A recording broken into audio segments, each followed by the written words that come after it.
नमस्कार, आप देख रहे हैं जोहार झारखंड। मैं हूं आपके साथ रुचिका राज। बुलेटिन की शुरुआत इस वक्त की बड़ी खबर के साथ करेंगे। गुमला से इस वक्त की बड़ी खबर आ रही है, जहां पीएलएफआई का पूर्व सब जोनल कमांडर परमेश्वर गोप गिरफ्तार किया गया है। चाईबासा पुलिस ने गुमला पहुंचकर पूछताछ की और एक खूंखार अपराधी से परमेश्वर गोप के लिंक होने की आशंका भी जताई जा रही है। चाईबासा जेल के बाहर गोलीकांड घटना में परमेश्वर गोप का नाम भी सामने आया था। कई हत्या और पुलिस मुठभेड़ में शामिल रहा है परमेश्वर। तो गुमला शहर के एक स्कूली छात्रा को अगवा करने का आरोप भी इसके ऊपर लगा है। पुलिस ने कार्रवाई करते हुए परमेश्वर गोप को पकड़ा है। बड़ी खबर आपको इस वक्त गुमला से बता रहे हैं, जहां गोलीकांड में भी परमेश्वर शामिल रहा है, इसकी भी जानकारी मिल रही है। और लगातार पुलिस की तरफ से अभियान चलाया जा रहा था और पुलिस को एक बड़ी कामयाबी हाथ लगी है। पीएलएफआई का पूर्व सब जोनल कमांडर परमेश्वर गोप गिरफ्तार किया गया है। फिलहाल पुलिस आगे की पूछताछ कर रही है। बताया ये जा रहा है कि खूंखार अपराधी से परमेश्वर गोप के लिंक हैं और उसके भी तफ्तीश में पुलिस जुटी हुई है।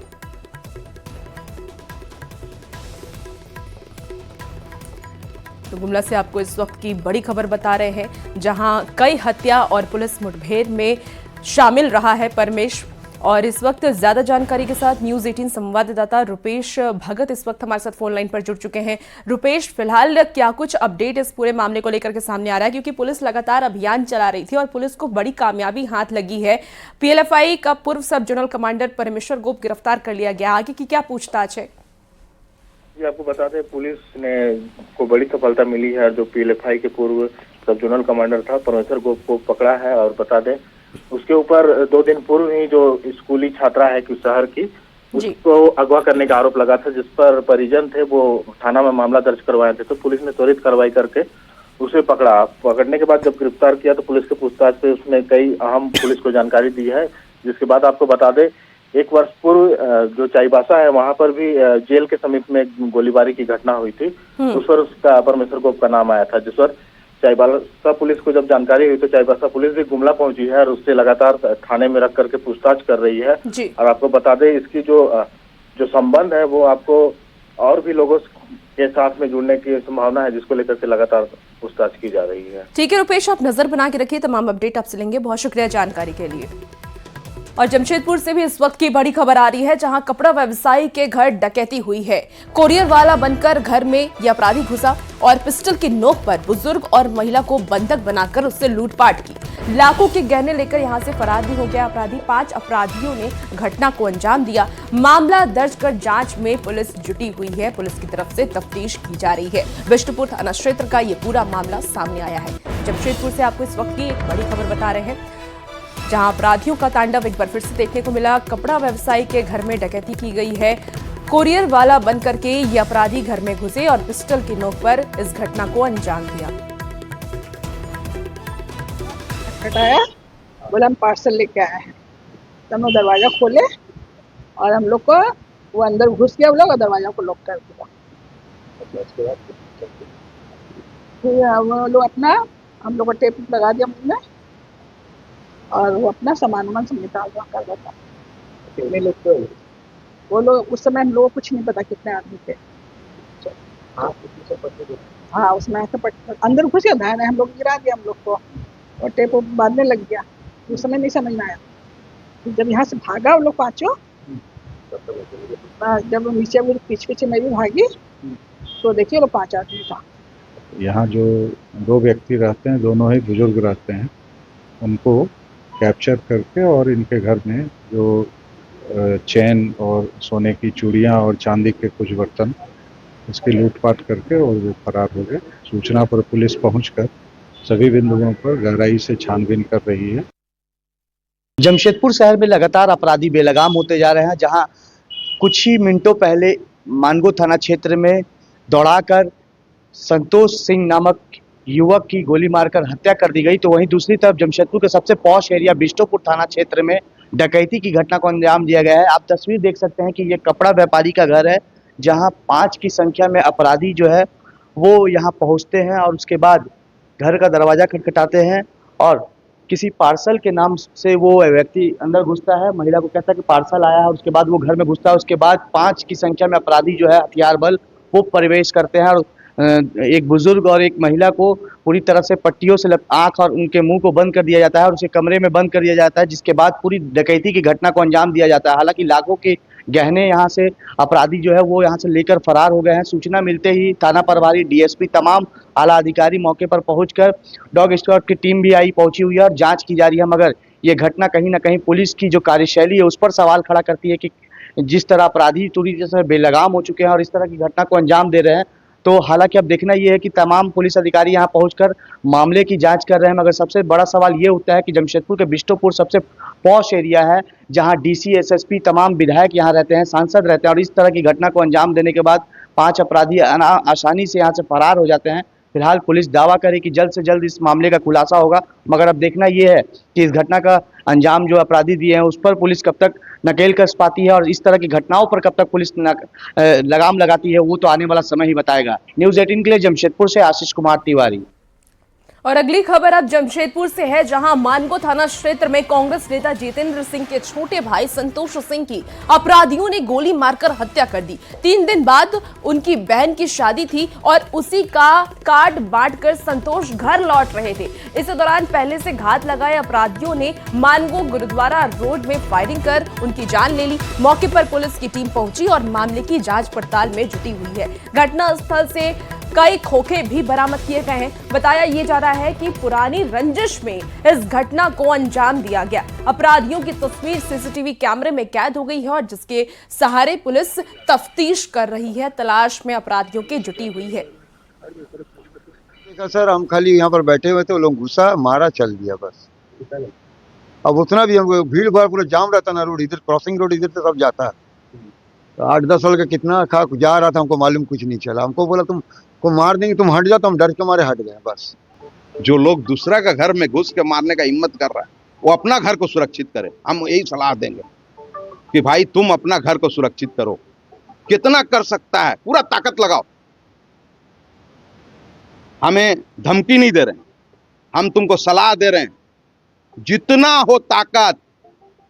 जितेंद्र सिंह जिंदा है, तुमको बता दे हम, और तुमको जो है ना ऐसा जवाब मिलेगा जो तुम धरती पे सोचा नहीं होगा। कोई सूचना मिली है कि मानगो थाना क्षेत्र अंतर्गत एक जगह एक फायरिंग की घटना हुई है जिसमें संभवतः जो मनुष्य इन्वॉल्व है उनका डेथ हो चुका है। इसमें भी हम लोग अनुसंधान कर रहे हैं, जैसी क्लैरिटी आएगा तो हम लोग आपको ब्रीफ करेंगे।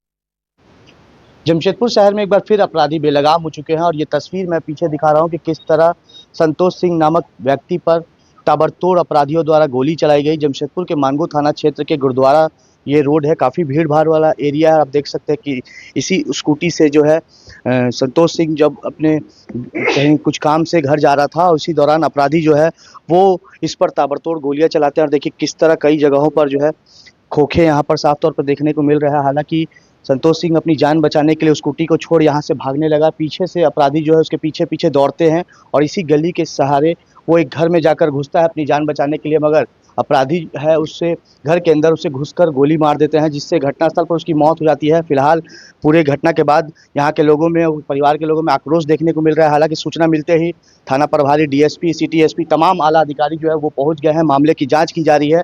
मगर जिस तरह अपराधियों द्वारा इस तरह की गोली की घटना को अंजाम दिया गया है, कहीं ना कहीं पुलिस के कार्यशैली पर भी सवाल खड़ा होता है। अब सीधे तौर पर यहाँ के स्थानीय लोगों से बात करेंगे, जिस तरह ये घटना को अंजाम दिया जाए, क्या लगता है? ये तो हम कुछ बोल नहीं सकते, हमें तो अभी पता चला तो हम यहाँ पहुँचे हैं। काफी भीड़ भाड़ वाला एरिया है ये। रात के ठंड का टाइम में सुनसान हो जाता है, तो घटना घटी है तो लोग जुटे हैं। आपने कुछ पता चला क्या? बस्ती के बीच का घटना है, देखिए क्या होता है। पता चला लोग अच्छा इंसान था, बिजनेसमैन था। इसके भाई नेतागिरी में भी हैं, जितेंद्र सिंह कांग्रेस में भी हैं। देखिए अब क्या होता है। तो यही गली आप देख सकते हैं कि सीधे तौर पे उसके ये चप्पल भी है। देखिए यहाँ पर चप्पल छोड़ कर वो भागा था, अपनी जान बचाने का प्रयास किया, मगर अपराधी जो है पीछे पीछे उसके दौड़े हैं और कम से कम 100 से 150 मीटर दूरी पर जाकर वो एक घर में घुसता है और अपनी जान बचाने का प्रयास करता है। मगर उसी घर में घुसकर अपराधी द्वारा उसके गोली मार दी जाती है, जहाँ घटनास्थल पर ही मौत हो गई है।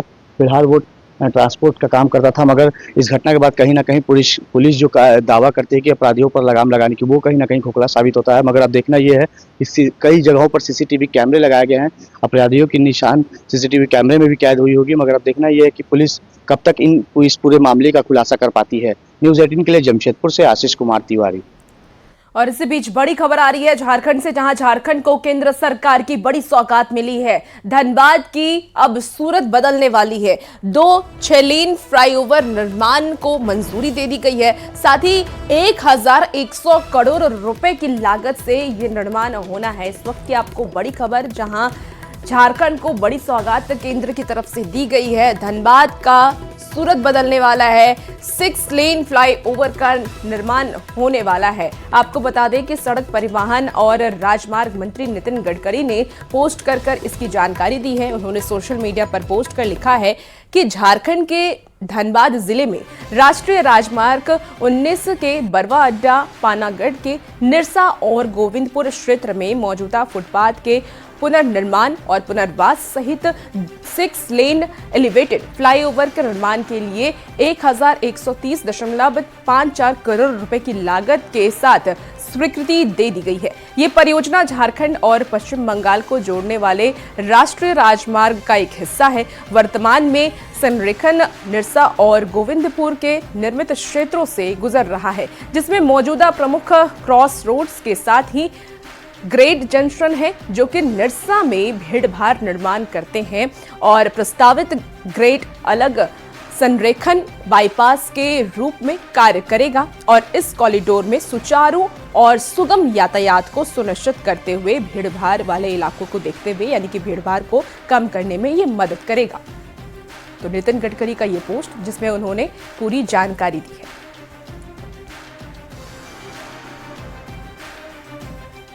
और इसी बीच राज्य से एक और बड़ी खबर आ रही है, जहां रघुवर दास और बाबूलाल मरांडी को लेकर के बयानबाजी का दौर अब तेज हो गया है। जेएमएम और कांग्रेस ने बीजेपी पर निशाना साधा है, उन पर तंज कसा है। जेएमएम ने कहा है कि रघुवर दास के आने से बाबूलाल मरांडी को अब खतरा सता रहा है। उन्हें ये डर सता रहा है कि उनकी आइडेंटिटी क्राइसिस का डर उन्हें अब सताने लगा है। बेवजह ट्वीट कर और बयान देकर ये दिखाना चाहते हैं, वो अपनी मौजूदगी को लोगों के बीच दिखाना चाह रहे हैं।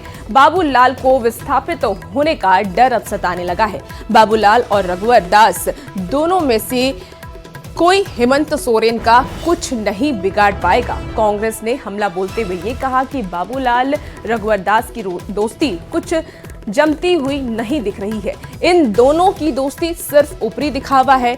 सिर्फ हाथ मिलाने से नहीं होगा, बल्कि दिल मिलना चाहिए। तो सियासत से जुड़ी हुई ये बड़ी खबर है, जहां बाबूलाल मरांडी को लेकर के बड़ा बयान। जवाब तो भारतीय जनता पार्टी के लोग ही दे पाएंगे, लेकिन इतना जरूर है कि रघुवर दास जी के आने के बाद बाबूलाल मरांडी जी की सक्रियता बढ़ गई है, या उन्होंने बढ़ा दी है। एक्स पर बेवजह पोस्ट आना, ऐसे मसले पर बयान आना जिसका कोई औचित्य नहीं है, ये सब आइडेंटिटी क्राइसिस कहीं ना कहीं उनको नजर आने लगा है। उनको अब अपने विस्थापित होने का खतरा मंडराने लगा है। वो सुर्खियों में बने रहने के लिए ऊल जलूल कुछ से कुछ बातें बयान देते रहते हैं। ये रघुवर इफेक्ट ही है। देखिए, मुझे ये लगता है कि बाबूलाल जी की दोस्ती रघुवर दास जी से अच्छी बात है, पार्टी में है, दोस्ती होनी भी चाहिए। लेकिन ये दोस्ती सिर्फ ऊपरी दिखावा ना हो, अंदर से दोस्ती हो। और रघुवर दास जी अगर चाहते हैं कि बाबूलाल जी से दोस्ती करें, तो स्वाभाविक तौर पे दिल भी मिलना चाहिए। सिर्फ हाथ मिला करके दोस्ती से दोस्ती का फायदा नहीं होता। दिल मिला लें ये लोग, तो हमें लगता है कि पार्टी आने वाले समय में बाबूलाल जी की जो कार्यशैली रही है, तो बाबूलाल जी कुछ दिनों तक प्रदेश अध्यक्ष के रूप में और काम कर सकते हैं। जेएमएम और कांग्रेस के बयान पर बीजेपी का पलटवार हुआ है। बीजेपी विधायक सीपी सिंह ने कहा कि ये सिर्फ अफवाह उड़ाना जानते हैं, लोगों को अफवाह पर विश्वास नहीं करना चाहिए। बीजेपी के अंदर सब परिवार की तरह रहते हैं।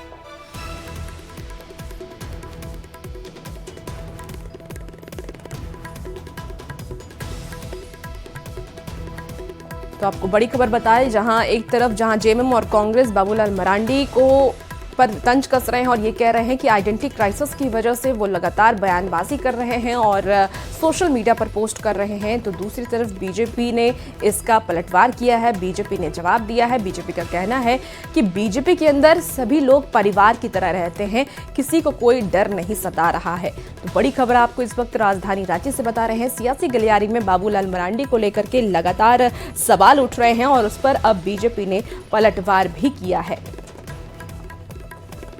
वाहे उड़ाने पर विश्वास लोगों को नहीं करना चाहिए। भारतीय जनता पार्टी के अंदर चाहे कोई भी हो, सब एक परिवार की तरह रहते हैं। जिम्मेवारियां अलग अलग परिवार में होती है, लेकिन इसका मतलब यह नहीं है कि कहीं कोई आपस में मतभेद है, मनभेद है। और इसी बीच एक बड़ी खबर आ रही है, जहां वित्त मंत्री राधाकृष्णन किशोर का बड़ा बयान सामने आया है। 450 रुपए में घरेलू गैस सिलेंडर मिलने में अभी और भी ज्यादा लंबा इंतजार करना होगा।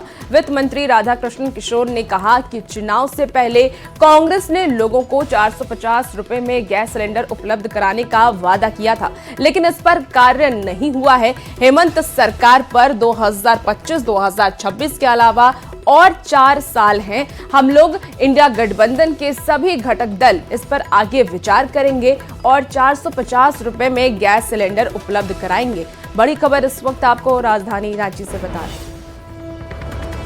प्रति गैस सिलेंडर देने की बात हम लोगों ने कही थी, इंडिया गठबंधन के घटक दल ने भी कहा होगा। ये गवर्नमेंट के प्लेटफॉर्म पर जहां घटक दल के सभी लोग नेता रहेंगे, उस पर एक विचार विमर्श होगा और एक नीति तैयार की जाएगी ताकि हम अपने लोगों को 450 रुपया गैस प्रति सिलेंडर दे सकें।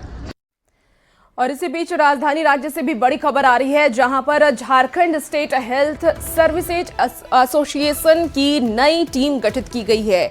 अगले 2 सालों के लिए चुने गए हैं अधिकारी। सदर अस्पताल के डॉक्टर विमेश होंगे झांसा के अध्यक्ष, डॉक्टर स्टीफन सेंस होंगे कोषाध्यक्ष, संथाल परगना के उपाध्यक्ष होंगे डॉक्टर मोहन पासवान और महिला विंग की उपाध्यक्ष होंगी मसरत यामिनी। इसके साथ ही रांची हेडक्वार्टर के संयुक्त सचिव होंगे अजीत कुमार सिंह।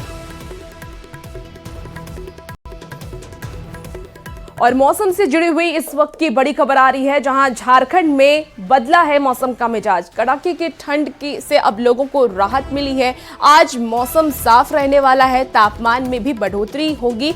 कल से न्यूनतम तापमान में 2 से 4 डिग्री की बढ़ोतरी होगी। मौसम विभाग ने इसकी जानकारी दे दी है। 22, 23 और 24 जनवरी को उत्तरी भाग में आंशिक बादल छाए रहने की आशंका भी मौसम विभाग की तरफ से जता दी गई है। पिछले 24 घंटे में रांची का तापमान बढ़ा है और कल सबसे अधिक तापमान 30.4 डिग्री सेल्सियस चाईबासा में तापमान दर्ज किया गया है। सबसे कम तापमान खूंटी की रहा है। खूंटी की अगर हम बात कर लें तो 6.9 डिग्री सेल्सियस तापमान दर्ज किया गया। कनकनी और ठंड से लोगों को राहत मिल सकती है। मौसम पूर्वानुमान की माने तो अगले 2 से 3 दिनों में अधिकतम तापमान में भी बढ़ोतरी देखने को मिलेगी। मौसम पूर्वानुमान की माने तो मौसम बिल्कुल साफ रहने वाला है। राज्य के कई हिस्से में बादल भी छाए रहने के अनुमान जाहिर किए गए हैं, जिनमें से 22, 23 और 24 जनवरी को राज्य के उत्तरी भागों में आंशिक रूप से बादल छाए रहने की आशंका जाहिर की गई है। वहीं पिछले 24 घंटे में रांची की बात करें तो रांची का जो अधिकतम तापमान है उसमें भी बढ़ोतरी देखने को मिली है।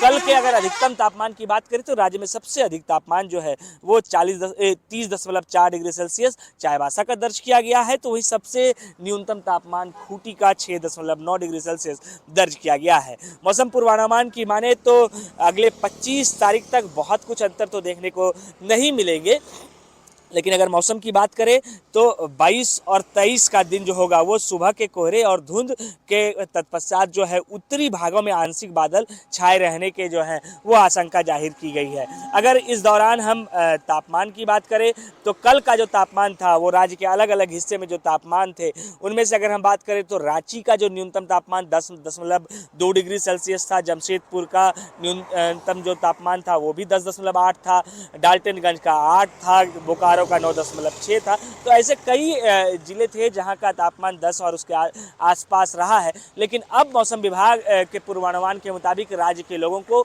इस ठंड से राहत मिल सकती है और जिस तरीके से पिछले कुछ दिनों से सुबह के वक्त कोहरे और शीतलहरी देखने को मिल रही थी, इससे निजात मिलेगा। गौरव झा, न्यूज़ 18, रांची। और अब आपको राजधानी रांची लेकर चलते हैं, जहां ठंड की वजह से बच्चे बीमार हो रहे हैं। अस्पताल में मरीज की संख्या भी लगातार बढ़ रही है। रिम्स के डॉक्टर लोगों से सतर्क रहने की अपील कर रहे हैं।